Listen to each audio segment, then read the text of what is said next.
Hello दोस्तों, stories with साधना में आपका स्वागत है। मैं आपको कलेक्टर साहिबा उपन्यास सुना रही हूँ जिसका 18वां भाग कंटिन्यू चल रहा है। तो आगे शुरू करते हैं। पिछले भागों को आप ज़रूर देखिए और ये उपन्यास आपको बहुत अच्छा लगेगा, और अच्छा लगता है तो चैनल को सब्सक्राइब भी करिए। आगे शुरू करते हैं। सचमुच अगर आप IAS IPS हैं तो भगवान हैं। आपके लिए सब कुछ संभव है। जीवन भर लोगों के अधिकारों का हनन करने के बावजूद आप मानवाधिकार के सदस्य बन सकते हैं। आपकी पत्नी बड़का साहित्यकार बन सकती हैं और धड़ल्ले से अपनी किताबें भी छपवा सकती हैं। सचमुच अगर आप IAS IPS हैं तो भगवान हैं। आपका कोई बाल भी बांका नहीं कर सकता। आप अखबारों में आराम से छपवा सकते हैं कि आपके पास कैश सिर्फ 24,000 है और आप मारुति 800 कार से चलते हैं। पत्रकारों की इतनी हिम्मत कहाँ कि आपसे पूछे कि महाराज दिल्ली वाला तीनों फ्लैटवा किसके नाम से है, अयोध्या और नोएडा वाला प्लॉट किसके नाम से है। धरती के भगवान, आपसे कोई पूछ ही नहीं सकता कि कौन सी फैक्ट्री में नोट छापे कि 4-4 को फ्लैट हो गया। आपका वेतन प्रोफेसर के बराबर ही होता है, लेकिन प्रोफेसर साहब प्रोफेसर ही रह जाते हैं और आप अकूत संपत्ति के मालिक हो जाते हैं। सचमुच IAS IPS धरती के भगवान हैं। भगवान, आपकी संपत्ति की जांच कोई कर ही नहीं सकता। किसकी हिम्मत है? नेता की? कभी नहीं। आप दोनों का रिश्ता इतना मजबूत होता है कि कोई कुछ कर ही नहीं पाएगा। आप दोनों में दामाद ससुर का भी तो रिश्ता होता है। अब भला ससुर अपने दामाद की जांच कैसे करा सकते हैं? आपकी महिमा अपरंपार है। एक क्लर्क बेचारा ट्रांसफर के लिए 10 साल तड़पता रहता है और आप तो दूसरे राज्य से नौकरी करके भी आ सकते हैं। आपकी गोटी आपके पुरखों ने बहुत बढ़िया से सेट की है। भगवान, सचमुच अगर आप IAS IPS हैं तो भगवान हैं। आपके लिए सब कुछ संभव है। आपके नाम के साथ सिविल सर्वेंट जुड़ा हुआ है, लेकिन आप सर्वेंट थोड़े ही हैं, आप तो मालिक हैं, हाकिम हैं। संविधान ने आपको सर्वेंट बनाया, लेकिन आप तो हाकिम बनकर और तनकर बैठे रहते हैं। आप मालिक के रूप में दिखते हैं और जनता सर्वेंट के रूप में दिखती है। जनता में इतनी हिम्मत कहाँ है कि आपको सर्वेंट बोले। जनता तो बेचारी है, फिर भी आपको शर्माने की जरूरत नहीं है, क्योंकि आप धरती के भगवान हैं। सचमुच अगर आप IAS IPS हैं तो भगवान हैं। आपके लिए सब कुछ संभव है। भगवान, आप दरोगा को भी फोन करते हैं तो बाबू कहकर बात करते हैं, क्योंकि थाना तो आप 5-5 लाख में बेचते हैं। आप बालू माफियाओं के साथ बालू बालू खेल सकते हैं। आप प्रेमिकाओं की लाइन लगा सकते हैं। कोई आपके विरुद्ध कुछ साबित नहीं कर सकता। आपकी दोस्ती और रिश्तेदारों के आगे पूरी दुनिया नतमस्तक है। आपकी कलाबाजी के आगे भी पूरी दुनिया नतमस्तक है। अखबारों में धड़ल्ले से छपता है कि 4 करोड़ का फ्लैट, 14 करोड़ की संपत्ति, लेकिन कोई यह नहीं पूछ सकता कि इतनी संपत्ति आई कहाँ से।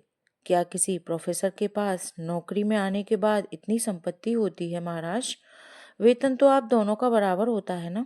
भगवान, आपने एक प्रतियोगिता परीक्षा पास की, दुनिया की सारी परीक्षाएं पास नहीं की हैं, लेकिन आप खुद को सर्वज्ञाता समझते हैं। आप बहुत ब्रिलियंट रहते तो कोई आविष्कार करते, नया प्रयोग करते, सामाजिक बदलाव लाते, लेकिन आप में नैतिक बल है कहाँ? सरकार कह रही है कि दहेज बंद करो और आप खुद 2 करोड़ का दहेज लेकर शादी किए हैं। सरकार कहती है कि शिक्षा में सुधार लाएंगे और आपका खुद का बेटा कॉन्वेंट में पढ़ता है। सरकार कहती है कि बेरोजगारी दूर करेंगे और आपकी एजेंसी सरकारी ऑफिसों में संविदा कर्मियों को रखवाती है। हे भगवान, हे आर्यपुत्र, क्या आपको शर्म नहीं आती? सारा भ्रष्टाचार आपसे ही शुरू होता है। अगर आप ठीक हो जाएं तो नीचे का सिस्टम दुरुस्त हो जाएगा, लेकिन आपको तो पूजा सिंघल बनने में मजा आता है। फेसबुक ट्विटर पर भ्रष्टाचार मामले पर विमर्श शुरू हो जाने के बाद इस मुद्दे पर दीपक जी ने अपनी फेसबुक वॉल पर लिखा, युवा किसी भी देश और समाज में बदलाव के मुख्य सहायक होते हैं। इतिहास गवाह है कि आज तक दुनिया में जितने भी क्रांतिकारी परिवर्तन हुए हैं, चाहे वे सामाजिक, राजनीतिक, आर्थिक, सांस्कृतिक या वैज्ञानिक रहे हों, उनका मुख्य आधार युवा ही रहे हैं। आईएएस के कुत्ते ने हमारे दौर की मानसिकता को भी कुत्ता बना डाला। यह कोई मामूली कुत्ता थोड़े ही है, यह साहब का कुत्ता है। यह उस आईएएस दंपति का महान कुत्ता है जिसके लिए दिल्ली के एक पूरे स्टेडियम को खाली करा दिया गया।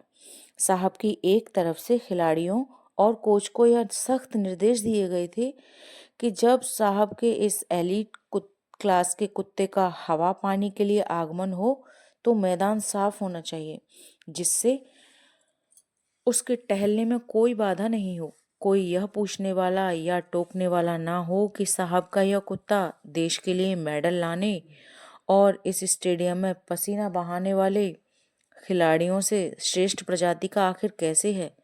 इसका जवाब भी है, वह है इस कुत्ते की मानसिकता। यह किसी जर्मन शेफर्ड या बुलडॉग कुत्ते की तरह थोड़ी ही ना है।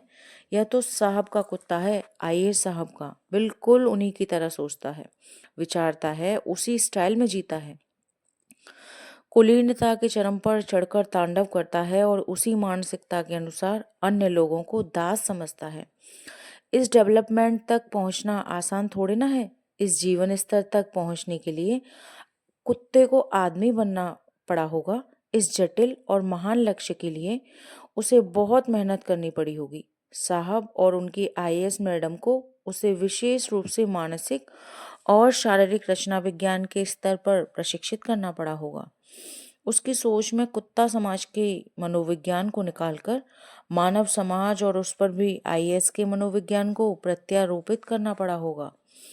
आदमी को कुत्ता बनते तो सभी ने देखा और पढ़ा होगा, पर यहाँ तो कुत्ते को आदमी बनाने का मुश्किल और असंभव जैसा टास्क था, वह भी आईएएस के मनोविज्ञान और उस मानसिक स्तर तक पहुंचाना। इससे यह सिद्ध होता है कि एक आईएएस मामूली कुत्ते को भी आदमी बना सकता है। सिद्ध होता है कि एक आईएएस मामूली कुत्ते को भी आदमी बना सकता है। यह चमत्कार केवल भारतीय नौकरशाही कर सकता है। यह असंभव सा टास्क दुनिया के मानव और जीव विज्ञान के इतिहास में पहली बार हुआ हो, लेकिन इस कीर्तिमान को भारत ने करके दिखा दिया। हल्कू और झवरा ने पूस की रात में मालिक की फसलों की मवेशियों से रखवाली करने में अपनी श्वान स्वामी भक्त भले ही सिद्ध की हो, लेकिन यहाँ मामला एलीट वर्जन के डॉग का है। कुत्ते ने दिल्ली के अपने आईएएस साहब और आईएएस मेम साहब के बीच 3500 किलोमीटर की विरह की दीवार खींच दी। लेकिन सवाल यह है कि कुत्ते से आदमी बना कुत्ता अब किसके पास रहेगा? साहब के पास लद्दाख में या मेम के पास अरुणाचल प्रदेश में? दिल की राजधानी दिल्ली को छोड़कर उसे पूर्वोत्तर भारत में कब तक रहना पड़ेगा? इसका जवाब भी भारत सरकार को देना पड़ेगा, या फिर सरकार को ऐसी व्यवस्था करनी पड़ेगी कि हवाई मार्ग से उसकी दोनों मालिकों से नित्य भेंट मुलाकात होती रहे। नहीं तो यह आदमी की मानसिकता वाला कुत्ता फिर कुत्ता बन जाएगा और आदमी को ही कुत्ता बना देगा। त्यागराज स्टेडियम में कुत्ता घुमाने के शौकीन रहे आईएएस ऑफिसर संजीव खेरवार के ट्रांसफर पर अरविंद जी ने अपनी फेसबुक वॉल पर यह व्यंग लिखा, जो देखते ही देखते सोशल मीडिया पर वायरल हो गया। संघ लोक सेवा आयोग द्वारा आहूत प्रशासनिक सेवा परीक्षा के परिणाम घोषित हो गए हैं। मेधाओं के विषय ज्ञान और सामान्य ज्ञान की जांच करने वाले विशेषज्ञों का समूह चयनित अभ्यर्थियों को उनके सर्वश्रेष्ठ प्रतियोगी होने का प्रमाण पत्र देता है। निस्संदेह इतनी कठिन परीक्षा में टॉप करना चुनौतीपूर्ण लक्ष्य होता है। इस चुनौती को पार कर जिस लोक सेवा की चुनौती को स्वीकार किया जाता है, वह देर सवेर विलासिता और ऐशो आराम के बिस्तर के नीचे दबकर निष्प्राण हो जाती है। नौकरी पाने और अच्छे जीविकोपार्जन हेतु हर विद्यार्थी परिश्रम करता है। उसके माता पिता के अरमान जब ईश कृपा द्वारा फलीभूत होकर संतान को सफलता के सोपान पर आसनस्थ करते हैं, तब कठिन परिश्रम, अध्ययन और परीक्षा की शुचिता आदि की परिभाषाएं शीर्षक बन जाती हैं। नौकरी हेतु आहूत की जाने वाली समस्त परीक्षाओं में सेवा शब्द प्रारंभ से ही जुड़ जाता है और निर्धारित अवधि के पश्चात घर आते समय भी सेवा मुक्त शब्द प्रयुक्त होता है। यह सेवा उस परीक्षा की नैमित्तिक सेवा न रहकर जब उसकी वैयक्तिक सेवा में परिवर्तित हो जाती है, तब वह सेवक से शाह का सफर तय कर नौकरशाह बन जाता है। आईएएस में टॉप करने वाले अभ्यर्थियों के स्वागत समारोह में बजने वाले नगाड़े की ध्वनि पर यही नौकरशाह अपनी सफलता रूपी प्रेयसी के साथ नृत्य करता है। मीडिया को दिए गए साक्षात्कार में आदर्श की चादर ओढ़कर लोक सेवा की दुहाई देता हुआ चेहरा जब सेवा काल में नकाब उतारकर जनता की गाड़ी कमाई पर ऐश करता है, तब वह और भी अनुकरणीय बन जाता है। उसकी तनख्वाह से आगे की हनक, रुतबा, चलते समय गाड़ी के आगे पीछे बजती दुंदुभी जनता के बीच कौतूहल और आकर्षण पैदा करती है।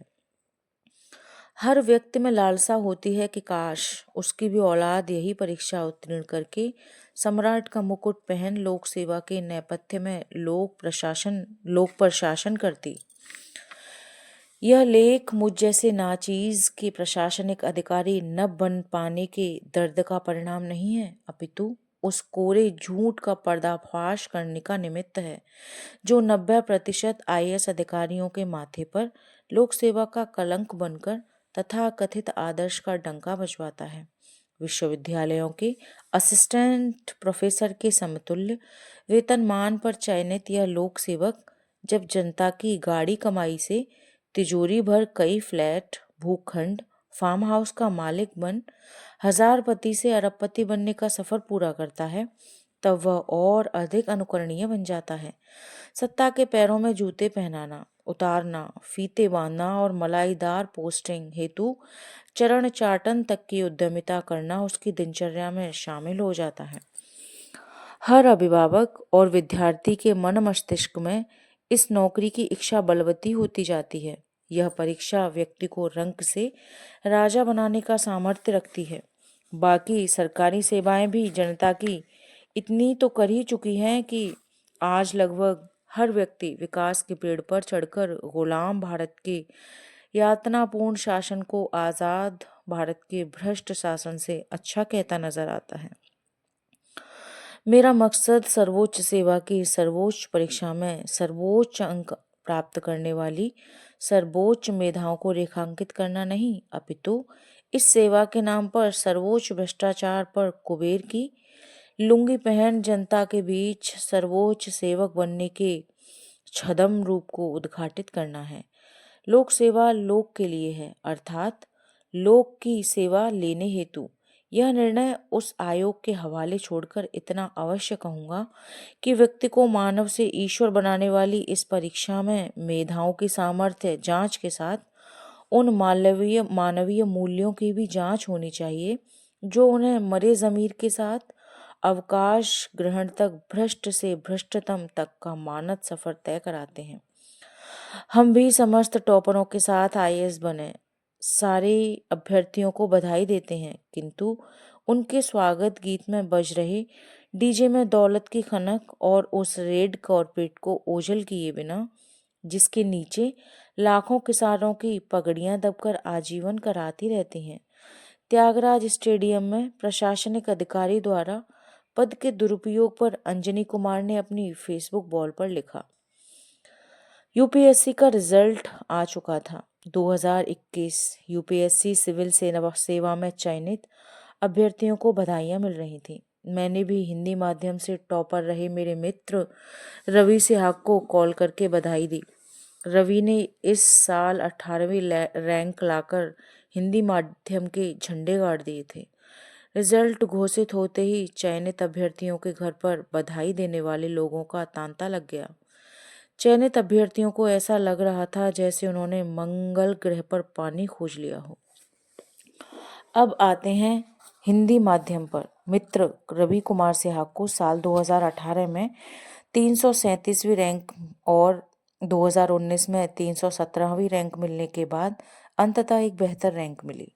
अब जाकर वह प्रॉपर आईएएस बन सकते थे। हिंदी माध्यम से होना उनके लिए भी चुनौती था, वो भी तब जब वह अंग्रेजी का स्टडी मटेरियल प्रयोग करते थे, मतलब अंग्रेजी में उपलब्ध सामग्री पढ़ना और मातृभाषा हिंदी में मेंस परीक्षा लिखना, साथ ही पिछले चयन में मिली नौकरी का एक्सपोजर भी था। इसके अलावा 22वीं रैंक पर एक और हिंदी माध्यम का उम्मीदवार काबिज है। वास्तव में आप इसे उम्मीद की किरण ही कह सकते हैं।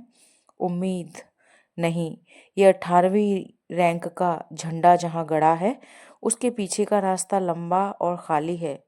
2011 से पूर्व जब तक परीक्षा का पैटर्न नहीं बदला था, तब तक जो हिंदी माध्यम 48% पर था, वह हिंदी माध्यम आज 2 से 3% रिजल्ट में ऐसा खुश है जैसे गड़ा हुआ धन मिल गया हो। दोस्तों, इस भाग को हम यहीं ख़त्म करते हैं। इससे आगे का भाग कंटिन्यू करेंगे। धन्यवाद।